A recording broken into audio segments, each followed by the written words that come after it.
we're going to be making a delicious cheeseburger tortilla wrap. You can see these onion burgers, they got plenty of onion. They give it a lot of good flavor. Green Poblano peppers, mildly hot. We'll put them in there.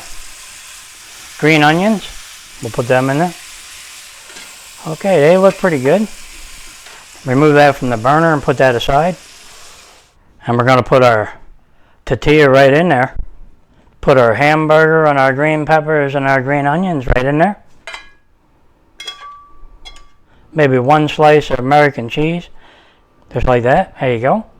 And we like smoked paprika. Roll it up. Oh yeah, that's beautiful. Oh yeah, look at that. Isn't that pretty? Yep, we just gotta have a little taste. Oh yeah, is that good?